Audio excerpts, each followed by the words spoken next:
Itu quote of the day apa? Quote of the day untuk anak muda Pak untuk memulai bisnis atau memanage keuangan dong. Jadi kalau mau berinvestasi ya di instrumen apapun, pelajari instrumen itu apa. Jangan ikut-ikutan orang, jangan FOMO apa, fear of missing out. Pelajari instrumennya apa, mereka pasti berhasil. Untuk cewek-cewek yang suka belanja Pak? Hah? Untuk cewek-cewek yang suka belanja? Belanja nggak apa-apa, belanja mau yang mahal, mau yang murah, tapi sesuaikan dengan kantong Anda sendiri. Jangan ngutang, mereka bisa salurkan uangnya. Itu sebagian di proyek-proyek pemerintah yang memang harusnya market based, tapi nggak ada guidance khusus. Saya ulangi lagi, suka-suka mereka, pakai imajinasi mereka untuk menyalurkan itu, untuk mendapatkan return untuk mereka yang paling baik. Tapi kalau dari Menkyu sendiri arahannya apakah maksudnya lebih prefernya ke proyek-proyek yang komersil swasta, apakah proyek prioritas pemerintah gitu? Yang kita bilang ada jangan dipakai beli bond dan jangan dipakai beli SRBI, hanya itu aja. Yang lain market base, suka-suka mereka. Tapi Menkyu, kebijakan Bapak dikritik Pak Didik, itu gimana Pak? Pak Didik salah undang-undangnya. Salah Pak ya? Saya tadi ditelepon Pak Lambok, ahli undang-undang kan, dia bilang sama saya, Pak Didik salah. Dan hal ini pernah dilakukan sebelumnya. Ini bukan bukan perubahan anggaran, ini hanya uang kita dipindahkan saja. Nggak ada yang, saya udah konsultasi juga dengan Pak Lambok dan ahli-ahli hukum di Kemenkyu. Dulu pernah dijalankan tahun 2008 bulan September, 2021 bulan Mei. Nggak ada masalah secara hukum. Jadi Pak Didi harus belajar lagi kelihatannya. Pak, kalau yang 200 triliun itu, tapi ini yang silpa Pak? Silpa apa sal gitu Pak, yang berasal yang 200 T itu? Nggak ada urusan, pokoknya uang saya di bank saya geser, dari BI geser. Jadi Anda punya. Ini bukan dipinjemin, saya taruh aja, saya pindahin uangnya. Seperti Anda punya uang di bank A dan bank B, Anda pindahin uangnya dari bank B ke bank A. Uang Anda tetap kan? Bentuknya sama ya, tabungan apa-apa. Jadi nggak masalah, cuma pindah aja.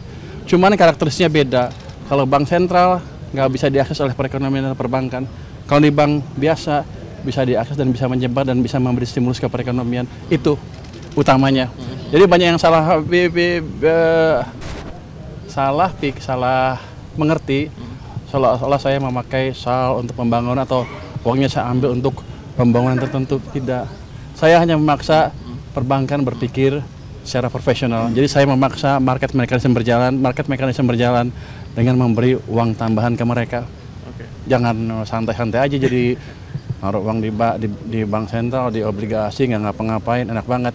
Jadi sekarang mereka mesti berpikir sesuai dengan fungsi mereka, yang fungsi untuk apa perbankan dibuat. Himbarannya siapa Pak yang pusing Pak? Katanya yang apa ya? Saya pikir semuanya pusing. Pak, kalau dari stimulus anggarannya Udah berbulan gimana? Untuk stimulus yang terakhir kemarin diluncurkan, anggarannya berapa dan berapa yang udah di... Saya pikir yang paling besar kan yang 7 triliunan kan, yang untuk apa tuh? Saya lupa, 7 triliun untuk beras yang 2 kilo. Itu akan kita kasih 20 kilo ya, 2 kali 10, 2 bulan kali 10 kilo. Itu kan kasih 2 bulan pertama. Nanti kalau masih kurang kita kasih lagi. Pak, quote of the day dong Pak untuk anak muda yang keuangan. Nah, apa quote of the day? Nggak, yang ada baru lagi sedikit. Tadi saya izin ke Pak Presiden, bulan depan saya akan mulai beredar di kementerian-kementerian yang besar, yang penyerapan anggarannya belum optimal. Kita akan coba lihat, kita akan bantu. Saya akan kasih waktu sampai akhir bulan Oktober. Kalau mereka kita perkirakan nggak bisa belanja sampai akhir tahun, kita ambil uangnya. Pak, yang soal 200 T kemarin kita sebarkan ke program-program yang langsung siap dan berdampak ke rakyat. Saya nggak mau uang nganggur. Pak, yang kemarin 200 T itu gimana Pak mengasihkan biar nggak NPL? Itu quote of the day apa? Quote of the day untuk anak muda Pak untuk memulai bisnis atau memanage keuangan dong. Jadi kalau mau berinvestasi ya di instrumen apapun, pelajari instrumen itu apa. Jangan ikut-ikutan orang, jangan FOMO apa, fear of missing out. Pelajari instrumennya apa, mereka pasti berhasil. Untuk cewek-cewek yang suka belanja Pak? Hah? Untuk cewek-cewek yang suka belanja? Belanja nggak apa-apa, belanja mau yang mahal, mau yang murah, tapi sesuaikan dengan kantong Anda sendiri. Jangan ngutang. Pak Purbaya, strategi Bapak itu dianggap sebagai dibandingin sama pemain sepak bola tuh kayak strategi menyerang gitu Pak, dibandingkan dengan Bu Sri Mulyani yang ofensif. Itu ada tanggapan? Ya defensif, sorry. Saya nggak tahu, yang saya tahu Beginilah cara menjalankan fiskal policy yang baik. Saya nggak pernah main bola juga, nggak jago. Mungkin kalau main saya ketinggalan terus, udah tua, nggak bisa. Tapi basically itu pada dasarnya itu. Ilmu fiskal yang wajar seperti ini. Ketika Anda punya, Anda sudah anggarkan, habisin. Kalau nggak berani ngabisin, jangan didesain, jangan direncanakan. Itu aja. Jadi ngambil Pak, berani yang langkah 200 gitu itu ya Pak. memastikan biar nggak NPL gimana Pak? Itu Apa? kan untuk memacu kredit, biar nggak non-performing loan gimana Pak? Kan perbankan cukup pinter harusnya. Kalau mereka kasih pinjaman nggak hati-hati jadi NPL, ya harusnya mereka dipecat. Tapi Pak, masalahnya kan sekarang katanya demand-nya yang lagi rendah. Demand kredit. Banyak orang yang nggak mau Kalau ngambil menurut kredit Iya. gitu Pak. Siapa bilang? Tahun 2000, Anda ada ekonomi yang bilang begitu kan? Dia mesti belajar lagi ekonomi. Sebelumnya memang Jadi Tanya begini, memang seperti apa Pak? tahun 2021 semua sama kan? Waktu itu kredit tumbuhnya rendah sekali. Semua orang bilang kita kredit nggak bisa tumbuh sebelum ekonominya membaik. Saya balik, saya injek uang ke sistem dengan cara tertentu ya. Saya kan bukan menteri, bukan gubernur bank sentral, tapi kita injek uang ke sistem pada waktu bulan Mei 2021 cukup signifikan. M0 tumbuh double digit dalam hampir waktu yang hampir bersamaan, kredit juga tumbuh. Teorinya begini, kalau Anda tiba-tiba ini berhubungan dengan opportunity cost of money.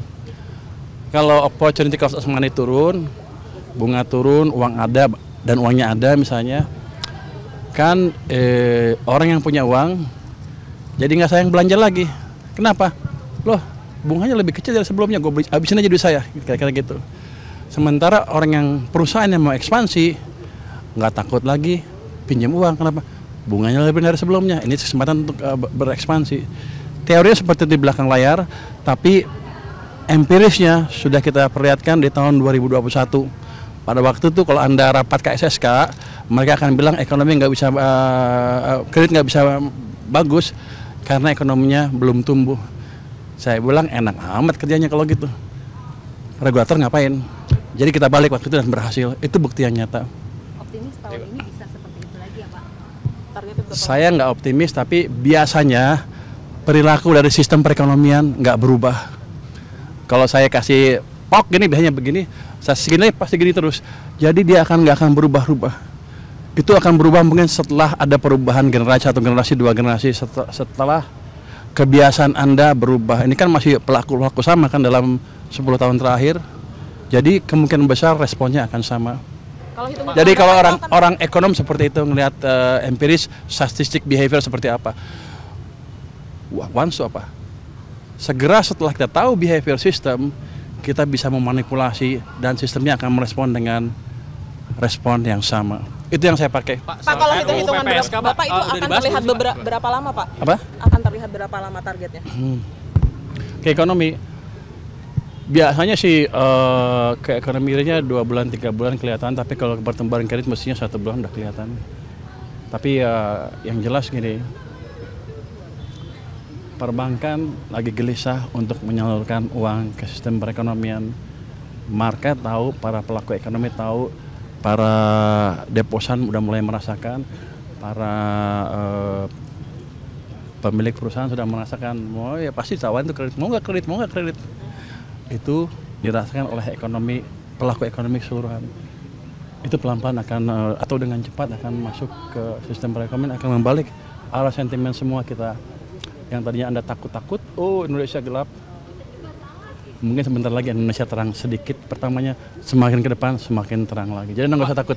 Pak, Stand sistem pemerintah RUU soal PPSK Pak. udah dibahas belum? Udah dibahas belum sih Pak? Itu Pemerintah, RUU Pak? PPSK perubahan Yang apa? Yang P2SK Pak, maksudnya mau nambah mandat Bank Indonesia untuk lapangan kerja dan mekanisme baru untuk belum sebelum masuk ke Kementerian Keuangan. Saya dengar tadi akan dirubah, tapi belum masuk ke meja saya sampai Tapi sekarang. mungkin ada usulan dari Kementerian Keuangan Pak untuk PPSK Pak. Kenapa mesti dirubah? Berarti sejauh ini udah oke Pak? Saya nggak tahu. Kalau saya pikir kan undang-undang P2SK pribadi boleh ya. Pribadi aja Pak. Jadi itu kan baru dirubah tahun 2023. Kenapa dirubah lagi dalam waktu singkat? Berarti yang kemarin salah bikin apa gimana? Biar aja itu berfungsi penuh, kemudian kita lihat di mana cacatnya, baru kita perbaiki. Ini kan baru 2 tahun, mungkin pelaksanaan juga pertengahan tahun 2023 baru mulai. Jadi untuk saya sih terlalu dini untuk merubah undang-undang P2SK. Tapi kalau emang ada nanti masukan, kita lihat bisa apa perlu dirubah apa enggak. Saya akan pelajari masukan yang masuk, yang sampai ke saya. Nanti kan kita pelajari harus dirubah apa enggak. Tapi pandangan pribadi saya seperti itu. Jangan cepat-cepat ngubah peraturan. Di draft RUU-nya tuh ada yang Bank Indonesia harus ikut ke lapangan kerja segala macam itu Pak. Itu emang perlu kalau menurut Bapak? Saya nggak tahu. Saya belum lihat. Pak kamera Pak. Pada dasarnya gini. Kalau di Amerika kan 3. Stability, price stability, unemployment kan lapangan kerja dan growth kan. Mungkin kita mau ikut ke sana. Saya nggak tahu, yang kemarin kan udah dirubah, belum masuk ya. Kalau growth sudah sih Pak. Kalau growth memang sudah. Tapi kalau ini yang di Kan gini, kalau menurut ilmu moneter, kebijakan moneter tidak bisa melakukan semuanya. Biar aja dia fokus dengan langkah-langkah yang dia bisa kerjakan. Jadi mungkin boleh ditambah sedikit-sedikit fungsinya, tapi jangan harap kebijakan moneter adalah satu-satunya yang bisa memperbaiki ekonomi kita. Jadi harus ada koordinasi atau concert effort antara fiskal dan moneter. Mas, salah satu BI ikut rapat juga ya Pak? Iya, yang pertama ya. Itu si rapat yang tadi apa Pak? Enggak.